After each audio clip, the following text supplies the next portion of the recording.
Dito kami dadaan sa ano, sa ginawa na sa binungkal ng asawa ng kapatid ko. Ay, nainitan ng bata.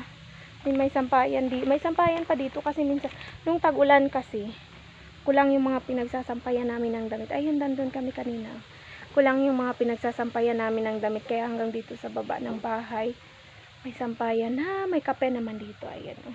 So minsan pag ano namumunga na yung kape dito, kinukuha yan ni nanay, tapos pang ano lang, pang konsumo. Pero hindi naman sila nagni-native, uminom ng native na kape kasi ako native na kape na talaga yung iniinom ko. So parang hindi ako satisfied kapag uminom ako ng mga ano, ayan, tambis yan, yung kahoy na yan.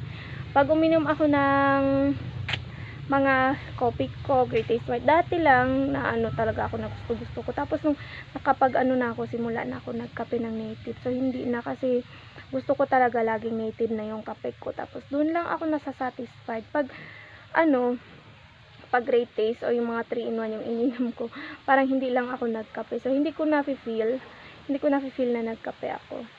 Ayun, sa uwi muna kami. Tama na yung kwento. Diba?